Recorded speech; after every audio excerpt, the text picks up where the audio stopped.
Welcome back to the Scholastic Sit-Down podcast. And Luke, I don't know about you, but I'm feeling 22 as this is our 22nd episode of the season. How was your week? Ruined now that you said that.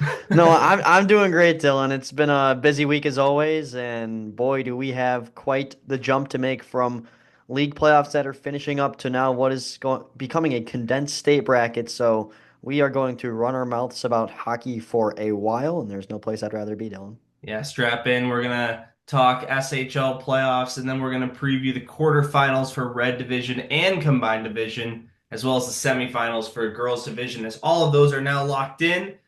All right, Luke, let's start off with St. Viator, St. Ignatius Game 3. You were down there at Fifth Third Arena as part of the SHL Network crew. A tight game, 1-1 going into the third period before St. Viator exploded. Ryan Loftus, Martin Schleep, and Aiden O'Neill with those third period goals. And we have our second lower seed moving on after GBS beat Loyola. Now St. Viator beats St. Ignatius, and they got a matchup with GBN. Yeah, typically it's just the 6-3 upset we get here in the SHL playoffs, but this 4-5 is really like 4-4 to me. These two teams played each other so even throughout the series, so even throughout the regular season. And in this game, it was a very even first two periods. Kind of an awkward game to say the least. We actually got a telestrator for the SHL network so I could write on the screen, but it was one of those games where it's just kind of like flowing back and forth, and there wasn't much to kind of highlight. It was just simple hockey, and then eventually in that third period, I speak about it over and over again because this is just one of St. Viator's true abilities is they can close out games. Best third period offense in the SHL, and at that point, you could say in the state, and they proved it there. 3-0 run in the third period, and they win game three after losing game one, winning game two, and of course, taking the third one to move on to the semifinals.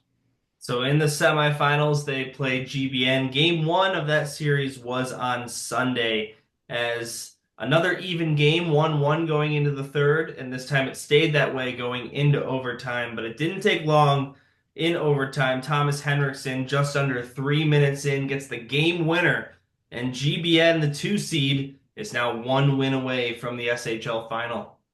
Yeah, and St. Viator starts John Mayer in this one. Some were questioning it at first, but then they realized why he's in there. This is just simply a 1-2 punch of great goaltenders for St. Viator. He still stops 25 out of 27, but unfortunately, it's the first shot of overtime that gets by him, and it's Thomas Hendrickson, the junior, who has really stepped it up a gear. As at the point of me talking about this on February 26th, he's on a 4-game goal streak and a 5-game point streak. Wow, that is insane. As we move along to game two of that series, still before the start of the GBS New Trier series, 0-0 game going into the second. This one was at Mount Prospect Ice Arena, but then a three-goal explosion by the Lions in the second, including a power play goal. Take a 3-1 lead into the third and end up winning by a final score of 3-2. And Luke, we talk about how much parity there is in the SHL this season, how it really feels like anyone can beat anyone. And we've got our third series already requiring 3 games here in these SHL playoffs. I think that speaks for itself. Yeah, it doesn't shock me, Dylan. Of course, these two with another regular season series that was real tight. And us doing this game yesterday, we saw it all firsthand, and it was a very fun game. For an 850 game where most regular seasons games would leave you kind of just like waiting for something to happen. Especially in that second period, it was just a flurry of chances, and St. Viator took advantage of that second period, outscoring GBN 3-1. One of those goals on the power play on a deflection from Nicholas Koenig. And like you said, another game three. These teams are keeping themselves busy. Yeah, no doubt about that. As we shift things over to the upcoming schedule, still to be determined on when game three will be, but we know it will be at Northbrook Sports Center. But on the calendar, tonight, actually, at the time of filming this, February 26th, we've got GBS and New Trier Green game one, 7:30 p.m. at Centennial Ice Rink. And these two teams are big rivals. New Trier took the season series 3-0 in the regular season. However, these two teams have not played since December. What are you looking for out of game one? I'm looking for another tight game, Dylan. I remember it was one of our first SHL games of the week. I think it was our second one, but it was GBS hosting New Trier, and that game was just a landslide. And the Trevians took it 5-0. And from there, it was kind of like, oh goodness, is this going to be the same Glenbrook South team that we've seen in recent years, really typically able to beat the Trevians? And from there, they've just been one step behind. You talked about them not playing since December, 2 games in that month, and first one goes 2-1 Trevian, second one goes 3-2. GBS has a great offense, and I expect them to really convert it into goals to maybe find their season high against the Trevians in game one. All right, well, that game is tonight at 7:30. Game 2 and 3, if necessary, of the series we know will be next week, but we don't know when, as they are still to be determined. But that schedule's getting real condensed here down the stretch, Luke, as we know for a fact that GBS and New Trier will be playing after the state quarterfinals this Saturday. Yeah, and don't trust the website right now if you're looking at it because it does say the games are on Monday and Tuesday, March 4th, but if you do look, it says time and rank to be announced. Don't look at the left side and see that the game is on a specific date at midnight. I think Yeah, Sam does that on purpose to make sure you guys say, "Wait, that's not right," and then you yeah. realize. So, This always got isn't to look at the pro little college details. hockey. Yeah. All right, well, that's going to wrap up our SHL recap. And not there just wasn't a lot to talk about there, Luke, because we're really getting into the thick of these playoffs. But we're going to move things along, and we just reviewed 3 St. Viator games. We're going to talk to St. Viator head coach John Sclafini on this week's special guest. So we'll move over to that right now. And there he is, our special guest this week, head coach of both Varsity 1 and Varsity 2 for St. Viator, John Sclafini. John, good to have you here and welcome to the podcast. Thank you for having me. Happy to be here. No problem. Well, we've got 2 teams to talk about that you are the bench boss behind, but we'll start with Varsity 1, defeating St. Ignatius in the quarterfinals to get to the semifinals, and then 2 exciting games against GBN, both decided by 1 goal. How, in general, is your team feeling right now? We're feeling pretty confident. We've had a long stretch, especially with our prep league. We had playoffs out there the weekend before. We've played a lot of games over the last 3 weeks. Our legs are good. Our minds are better. The camaraderie is there, and the belief and the want is what's most important. Yeah, and you yesterday in game two of the SHL semifinals, you were able to escape with a 3-2 win over the Glenbrook North Spartans. You ended up losing game one in the quarterfinals, came back and won the next two. What's got to happen in that game three to pull off the same type of comeback against a much tougher team in the Glenbrook North Spartans? Yeah, GBN comes after us hard. First 2 games, both first period of game one and probably the first 8 minutes of game two. We couldn't seem to catch our breath, get the puck out, do anything proper. Game two, we settled down. We got possession. Defense was good in our zone, maintaining possession, tape-to-tape passes. But most importantly, our mindset has to be there. Our players have to believe, which they do. Get pucks deep, get pucks on net, and good things will happen. Well, you guys have a rematch against the St. Ignatius Wolfpack coming up in the state quarterfinals. When you make it to the SHL semifinals and you just advance pretty deep in both postseasons at once, what is it like balancing one with the other and kind of shifting your mindset from that best of 3 series to a single elimination? Yeah, it's funny. The Ignatius is actually going to be a game 7. We're both 3-3 against each other There this you year. go. Wow. This is it's kind of a big deal. The boys are very aware of it. But as you mentioned already, Ignatius and GBN couldn't be 2 completely different teams. So the preparation that we go into, my assistant coaches, Tim Benz, Chris Ben, and Steve Fonteas, we really prepare differently for each individual series and each individual game. So we'll give the players game notes every game on what we're going to do, what forechecks we're going to run, what neutral zones we're going to run, how we're going to be different. And then obviously when you're going into a game 7 like we are and a game 3, there has to be adjustments made. And we do contact each other every day, whether it be via text or calls. We go over our practice plans, what we're going to do.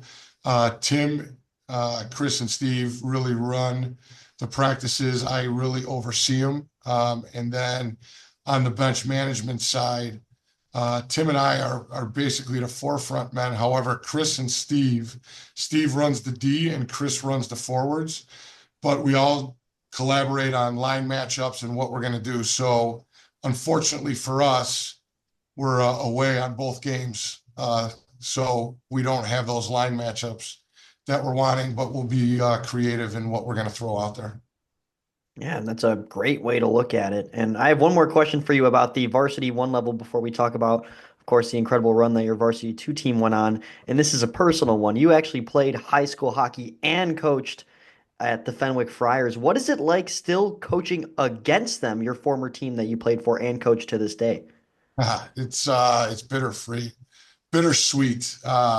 And I know Nick very well. I've been asked in the past to take over the program, which I declined. And the only reason I did decline is because of location and because of setup. Um, it is a special place in my heart, Fenwick is, but what I have at St. Viator, what we've built at St. Viator, the backing that we have, the school is 100% behind us. Everything we do is a collaborative effort together. So it'd be very hard for me to make a move from St. Viator. But every time we play Fenwick and I see the black and white, it brings back a lot of memories. That's a good pull there, Luke. Didn't have that one on my bingo card, but that's a cool story. Shifting over to varsity two, obviously we'll just start with this. You guys were the 24 seed in the bracket. You go into Evanston and you beat them, a varsity one team. And then you have York, a team that's made it to the United Center 2 years in a row, and you took them all the way to overtime, 0-0. Just describe what gave you guys that amount of confidence to make that kind of run in a bracket filled with teams probably on a higher level. To be perfectly honest with you, the second we were named a 24 seed, that was all the fuel we needed because we were easily top 20, probably between 15 and 17 if you want to get technical with it. And we we had a meeting with the players and we said, listen, there is no way we're a 24 seed, and I can guarantee you Evanston does not want to play us right now. And they wanted to get that game off real quick. We were prepared. We practiced for it. We were off. We did film. We went over everything that we were supposed to go over, and they executed to perfection. If you look at goals against, the first goal that they scored was an absolute fluke. I'm screaming from the bench to play the puck to my goalie, and my goalie's my son actually, and he literally dropped it right in the crease. We had a good laugh after, but before that it wasn't. So in my opinion, they may have outshot us, a lot of outside shots, but we outplayed them. And in my opinion, the way we game planned and set forth and the way they executed, it could have been, the score was closer than it should have been. Yeah, and how about your son stepping up in that overtime victory against the Dukes? Walk me through that one. Yeah, so actually Calder Turpin played in that game. Oh, We have pardon me. we're blessed with two incredible goalies on varsity two. And Calder Turpin, who I believe if he did not go to St. Viator would be a York player. So he was very geared up for that. And we had three really good practices going into this game. We changed our entire forecheck and we changed our entire D zone because I'm very familiar with York as the varsity one coach. So we had a lot of film. Now, that's a good team. They outshot us 2-1. I mean, but there were a lot of outside shots. There were a lot of off the rush shots. And when Calder had him, he made, I believe, two unbelievably great saves that kept us to get into overtime. And then we went ahead and hit the post with 30 seconds left in the game, which I thought was going to, I thought we were going to be celebrating, but they're a good team over there. All right, well, last question on my behalf. I want to shift to the AHL playoffs for you guys. You finished second in the league as the two seed and really only just a tiebreaker in points, but you guys swept Carmel in the first round. Now you're looking ahead to New Trier White in the semifinals. What are you doing to prepare for that series? And now that, State is out of the way, so to speak, you can really hound in on this AHL bracket. Yeah, and this actually scares me because we've already beat them 3 times. And it wasn't like we beat them by 7 goals. They were close games. And they're a good team. They're well coached. And there's a very heated rivalry going on right now. So the preparation was much different this week than it was for last week. In regards to, I told my boys, I said, listen, you made a run in state, you got the accolades, which is great, but now the expectation is we don't lose a game. That's my expectation anyway. Now that's going to be harder to do because anytime you beat a team 3 times, it gets harder and harder to beat a team. And like I said, these weren't 5 goal games. These were 1 or 2 goal games. And so they're mentally ready. They're mentally prepared. They understand that nothing's going to be easy. Nothing's going to be handed to them. And the one thing that I love about this team is when they step on the ice, they do understand that they have to earn it. They have to take it. There is no, I could just show up and we're going to win. They are very well versed, and it's kudos to them for being so on point and so game focus ready. Yeah, no questions left on my end, coach. I just want to give you props because I don't think there's many other coaches in the state, if any, that is able to really juggle the duties between these two teams. You not only had coaching varsity two, but varsity one, as we previously mentioned. So hats off to you and enjoy what will be a very busy end of February and mid-March. I appreciate it. Thank you guys for the time. Yeah, I Of really course, appreciate coach. it. Thank you. Have a good one. You too. That was special guest John Sclafini, and that takes us to our next segment where we look outside of the SHL. And all of these leagues are coming to an end. I think all of them in the championship round or later. Luke, why don't you walk us through it? Yep, and one is already completed. It's the BGHW Stampede, the number one seed in the combined bracket, taking down number one Evanston of the North Central. That one was a sweep for the Stampede in the final. The first game was incredible on the road at Evanston for BGHW. They won that 7-6 in overtime off a game winner off the stick of Johnny Gatta. And then game two was a little bit easier, 4-2 victory. And BGHW varsity champions of the IHSHL North Central. Looking over to the CCHL, we have our final ready to go as Bennett defeated Fenwick in two, and St. Ignatius also swept the Brother Rice Crusaders. So it is St. Ignatius and Bennett. And by the way, Ignatius, the number 5 seed in the state playoffs, Bennett, the number 7 seed in the state playoffs, both going to be in quarterfinal action as well. That should be a really fun Chicago Catholic final matchup.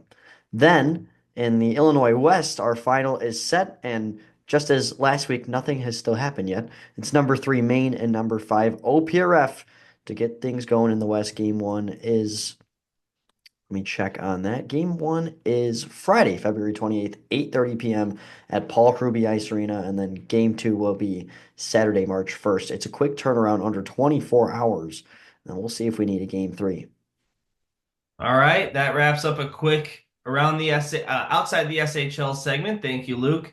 And that's going to take us right into our next segment where we'll talk all things A-High State playoffs. Luke, let's start things off by talking about the Red Division. We saw the round of 16 last weekend. Lots of really fun games. Let's go through all the final scores of them. First on Friday, we had a quadruple header of action in the A-High Red Division. First, it was York Dukes Varsity 1 taking on St. Viator Varsity 2. We talked to John Sclafini about this game, but York takes it 1-0 in overtime to advance back to the quarterfinals of state. Then in Northbrook GBN, the number 2 seed was matched up against number 18 Providence Catholic.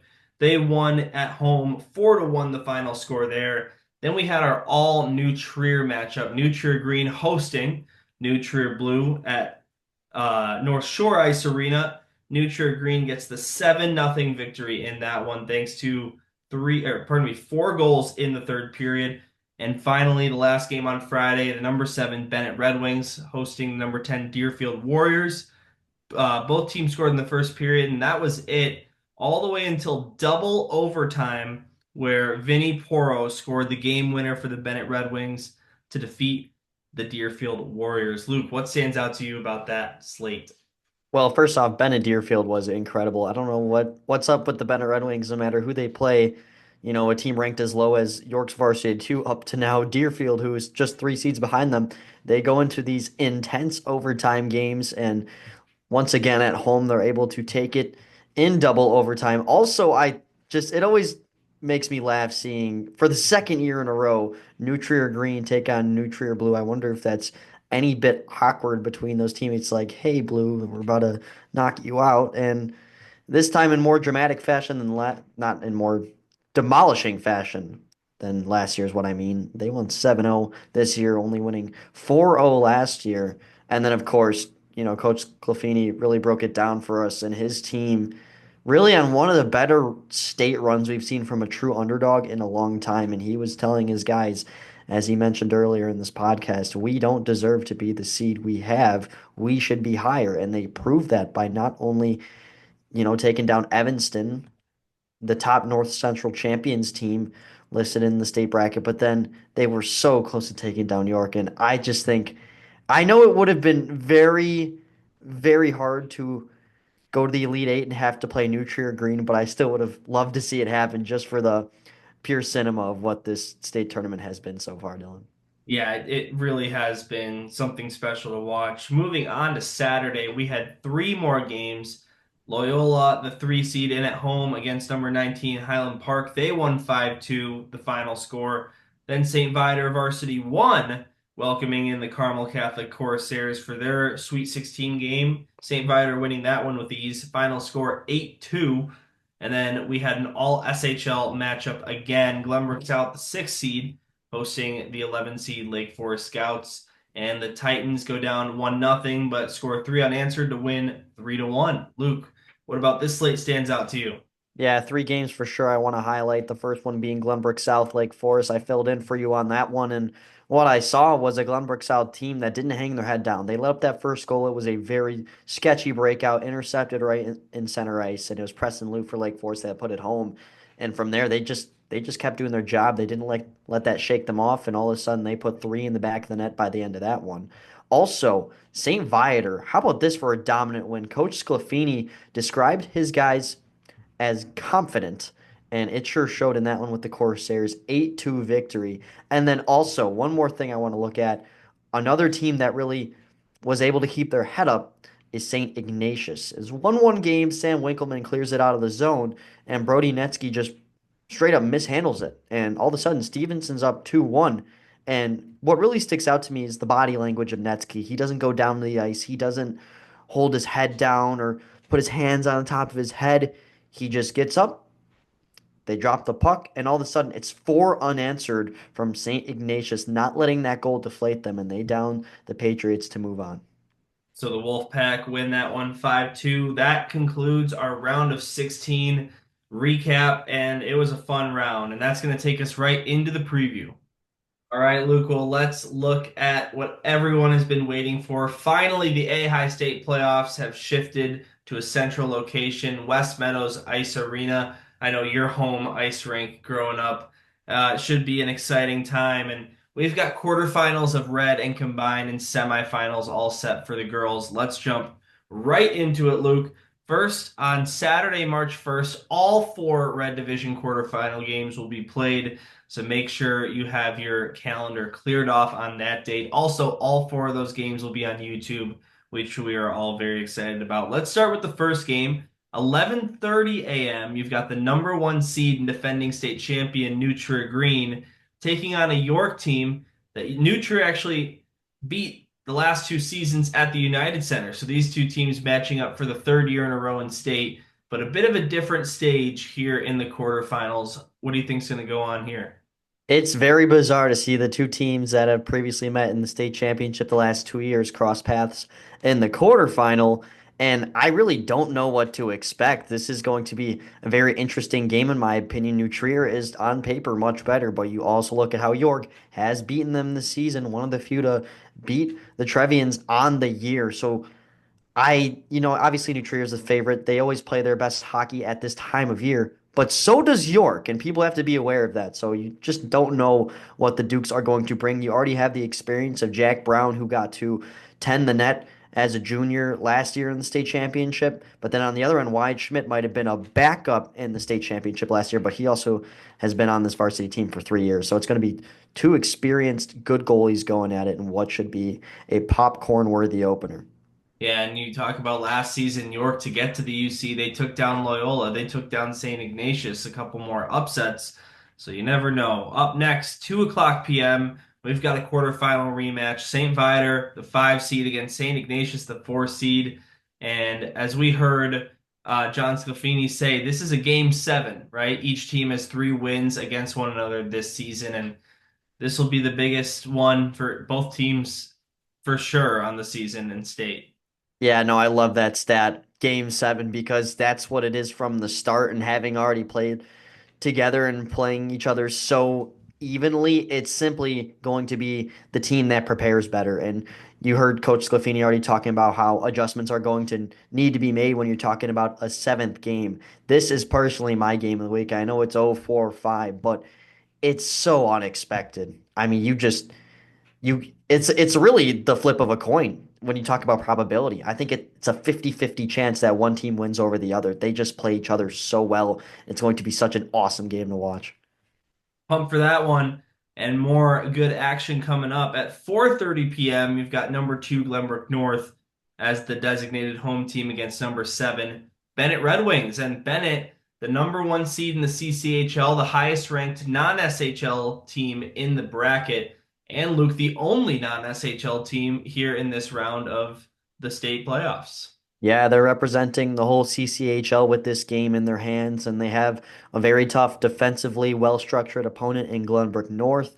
But I will say Bennett's got some studs. You got Ben Ceaseless, who's in net. Hudson Schlee, who I learned about last year, who's been incredible this year as well. They have stars that can potentially try to shake off the great defensive unit of the Spartans. We saw St. Viator do it to the Spartans yesterday. You just got to pile on shots. Lions had 38 shots on the Spartans in those SHL playoffs. If Bennett can just keep peppering Raderman, no matter how good of a goalie you are, you don't play as well as you typically do when you're fatigued, and obviously it should be a game plan of the Red Wings there.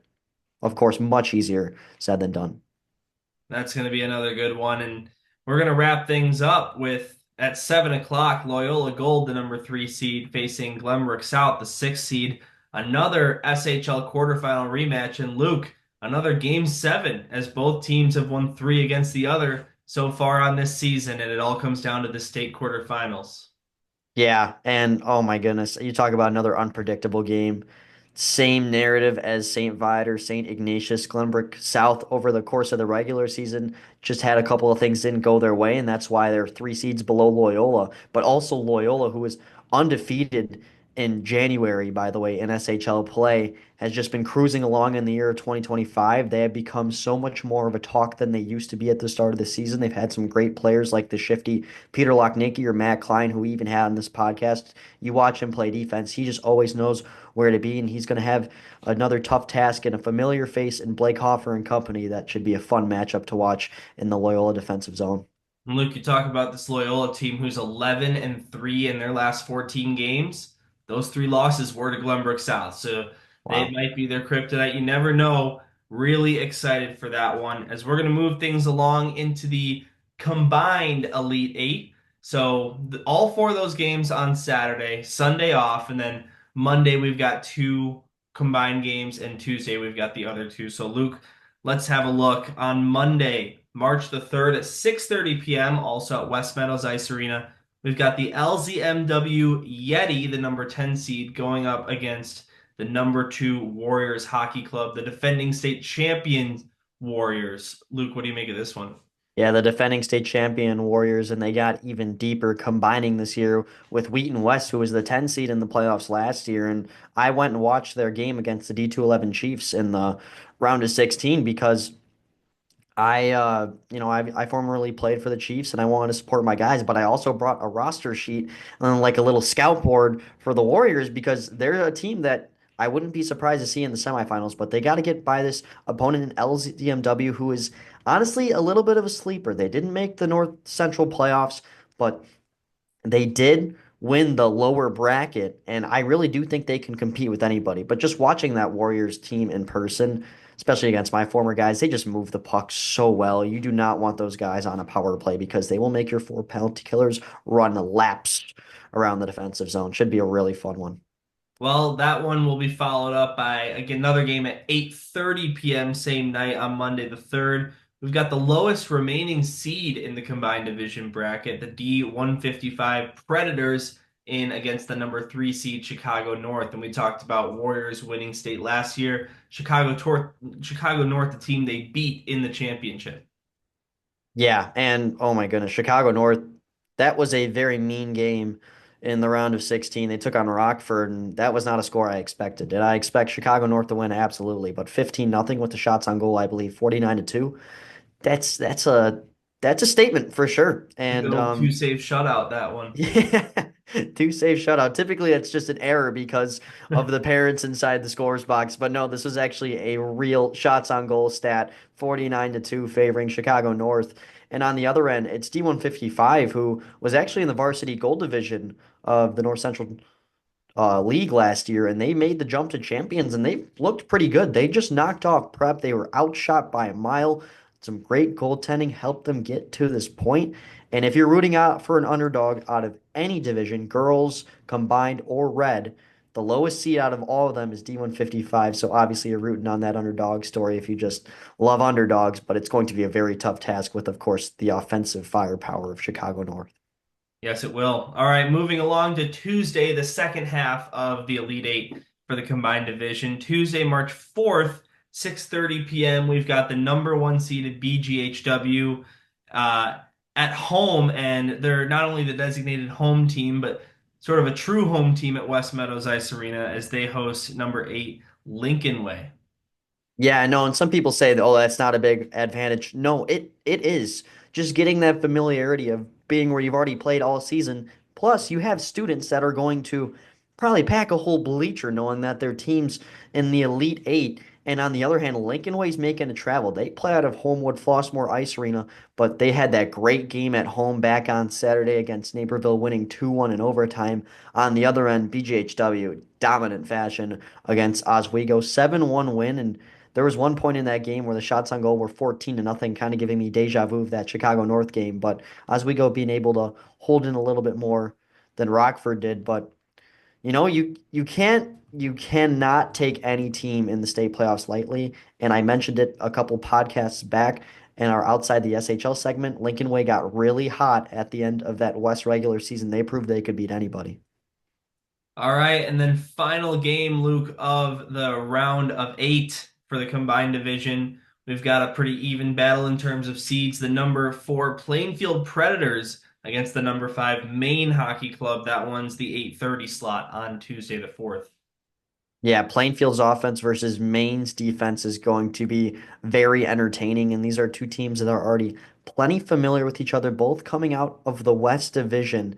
Should be a very fun nightcap to close out the Elite Eight. And from there, we're going to have our semifinal set after that one. And just looking down this line, Dylan, I think just just for me, I would say the game to watch out for would have to be this one. I just seeding wise, you got 2 versus 10, 3 versus 11, 1 versus 8, and then of course, two teams that really are just going to give you an extremely unexpected result, going to be obviously great.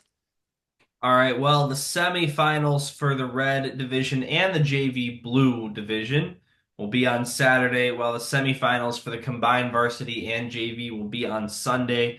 But then on that Monday, we've got the girls semifinals, and that will be our last preview as those are all locked in. First, it's another just 2 game night on Monday, March 10th. So we'll probably review this again on our next week's podcast. Yeah, because it's still a little ways away, but we'll just talk about it now since we're talking about everything. New Trier, the number 1 seed, hosting the Fenwick Friars, the number 4 seed, here on March the 10th at 6:30 p.m. at West Meadows.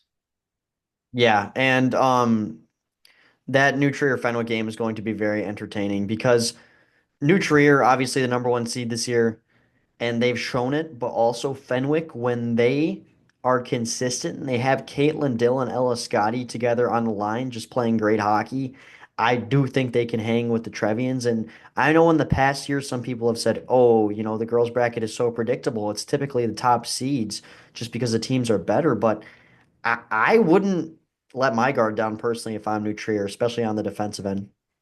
And then finally, we've got Glenbrook, the number three seed, combined between Glenbrook South and Glenbrook North, going up against the Barrington Phillies, the number two seed. And Luke, this one actually a rematch of the state championship last year, as we saw Barrington have a tough seeding round and or tiering round and fall into the lower division, but they've been pretty unstoppable in that lower division.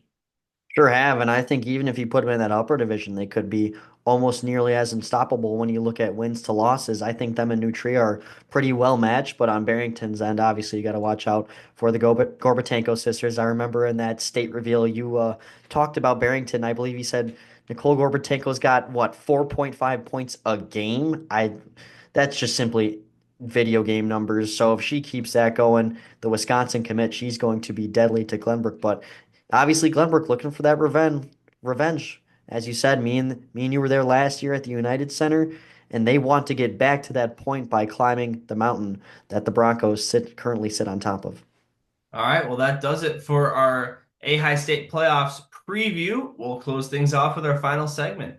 All right, Luke, let's wrap this thing up with our question of the week and trivia. First question of the week this year is going to be obviously, we saw the Edge Ice Arena have the state playoffs for years past. This is the first year of it being at West Meadows Ice Arena. Well, if you could pick any rink in the state for the state playoffs to be in, let's say excluding United Center and Allstate Arena and any of those huge stadium types, what would it be? Um, I would say I know I've mentioned this in a previous episode, but I have such high praise for the Robert Crown Community Center. And I know it doesn't seat a lot of people, but there's also like so much space behind the seats. There's a whole track running around. I really do think you could fit everybody in there. But when you talk about these places like the Edge and West Meadows, they're the current state hosts for a reason because they hold a lot of seating. And I know some people have been like, oh, why are we moving to West Meadows? I couldn't tell you. I could just tell you that I've worked at West Meadows, and honestly, it's loud, and everybody's in one giant bleacher that holds over 1,000 people. Plenty of space around the boards too. Everybody's going to be able to fit in, and that sound bounces off the ceiling and comes right down. And Evanston's rink has a little bit of a similar concept. It also gets loud there too. So that's just the first one that came to mind, but there's nothing else I can really think of that really tops either the Edge, who's been the host for the longest time, or now Wes Meadows, who's stepping up into big shoes. Yeah, the Edge has definitely been a staple of the state playoffs, and I'm excited to start building some new memories at West Meadows, a rink I've only been to once in my life until this upcoming weeks, where I'll probably be there a lot. But Yeah, for I was there my Sunday, Dylan. yeah, there you go.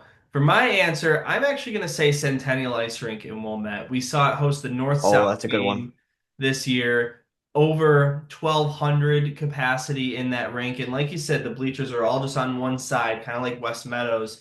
And it doesn't have the track around, but that rink can have a really good atmosphere if it's a big game. And we've seen it countless times with the New Trier games, the GBS games, and now we're even going to see it tonight with the GBS New Trier game one of the SHL playoffs. So if I could say any rink, it would probably have to be Centennial Ice Rink. I didn't think of that. That's a good one. I Other than that though, Also it's very tough to be on there. centralized for all the, Yeah, all the teams. absolutely. And West that's going to Meadows is a take little us bit west, I guess, right? Yeah, right.